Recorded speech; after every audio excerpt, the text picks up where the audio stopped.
इस स्टॉक का नाम है GIC री।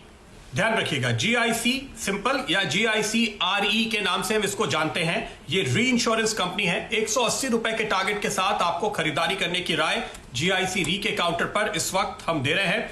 जब मैंने नजर डाली करीब 135-136 के आसपास था। आपकी स्क्रीन पर आएगा अब 137 के ऊपर निकलता हुआ ये स्टॉक दिखाई दे रहा है। कुणाल इसके चार्ट्स आपको बताएंगे यहां पर किस तरह का बेस बन रहा है और क्या तेजी है, लेकिन मैं आपको फंडामेंटल्स बताता हूं। देखिए, अभी हम बात कर रहे थे जीएसटी के आंकड़ों की।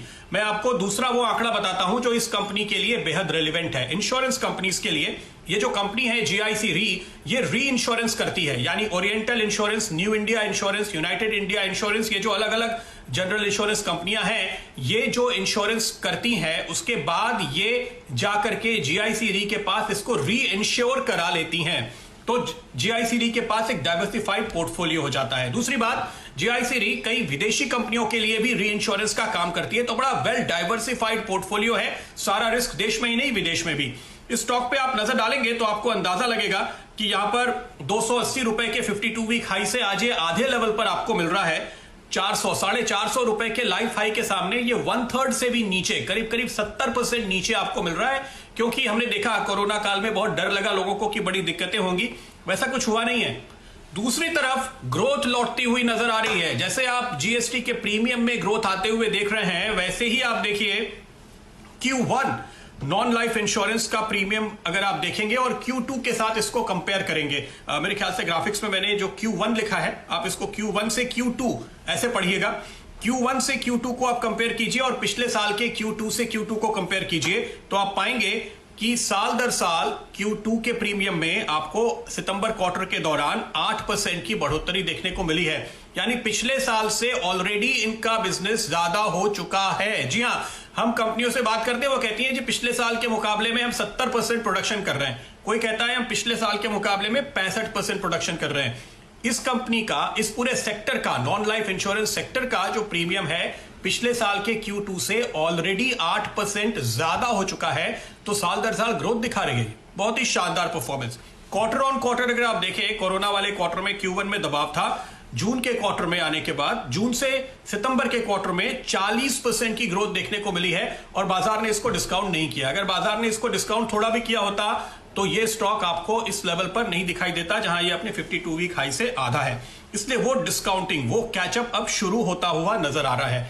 सेकेंड हाफ और बेहतर होगा क्योंकि लोगों में अवेयरनेस बढ़ी है। खासतौर पर देखिए, हेल्थ इंश्योरेंस ज्यादा हो रहे हैं और भी दूसरी तरह के नॉन लाइफ इंश्योरेंस ज्यादा हो रहे हैं। अब गाड़ियां तेजी से बिक रही हैं तो मोटर इंश्योरेंस ज्यादा हो रहे हैं। ये जो फायदा है ये आपको सेकेंड हाफ में दिखाई देगा। कंपनी ऑलरेडी पहले क्वार्टर के लॉस के बाद ऑपरेटिंग लेवल पे, नेट लेवल पे प्रॉफिट में आ गई है और यहां पर आपको अगले 2 क्वार्टर में और बेहतरीन ग्रोथ दिखाई देगी और शानदार डिविडेंड भी एक बार फिर से आएगा, इसकी आप उम्मीद कर सकते हैं। पिछले 2 क्वार्टर में थोड़ी सी दिक्कत थी तो डिविडेंड अनाउंसमेंट नहीं हुई, लेकिन वो आगे आपको होती हुई नजर आएगी।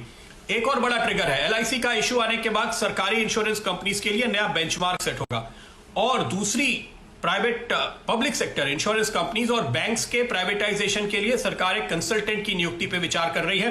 ये खबर आपने सुनी होगी, वो यहां पर और पॉजिटिव है।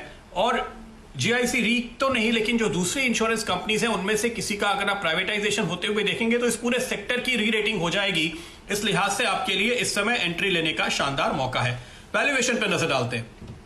देखिए, इस कंपनी ने पिछले 3 साल में अपना कारोबार डबल किया है और अभी मैं आपको बता रहा था कि कोरोना काल से बाहर निकलते ही Q2 में शानदार मूव दिखाया। इसकी बुक वैल्यू 158 रुपए है। इतने शानदार परफॉर्मेंस के बाद भी ये कंपनी, अभी भी ये स्टॉक अपनी बुक वैल्यू से 20 रुपए नीचे ट्रेड हो रहा है। अगर आप 52 वीक हाई देखेंगे 280, लाइफ हाई 449 और यहां पर सरकार की अभी भी 86% हिस्सेदारी है, दूसरी इंश्योरेंस कंपनी की करीब 10% हिस्सेदारी है। तो फ्री फ्लोट दरअसल मार्केट में काफी कम आपको नजर आएगा, मुश्किल से 4-5%। और यही वजह है कि यहां पर देखिए, सरकार तो हिस्सा बेचने वाली है नहीं और ना ये दूसरी कंपनीज बेचने वाली है। तो जैसे ही यहां पर बाइंग निकल कर आएगी और लोग ये रियलाइज करेंगे कि कारोबार में जो टर्न अराउंड हुआ है उस हिसाब से अभी वैल्यूएशन काफी सस्ते हैं, थोड़ा बहुत रियलाइज हुआ है लोगों को, लेकिन हम आपकी नजर इस पर डलवा रहे हैं क्योंकि हमें लगता है कि अभी भी बाजार ने बिल्कुल भी टर्न अराउंड को डिस्काउंट नहीं किया है। इसलिए रॉक बॉटम लेवल पर आपको यह स्टॉक आज की तारीख में मिल रहा है। फ्रेंड्स, मिलते हैं अगले वीडियो के अंदर, जब तक के लिए गुड बाय।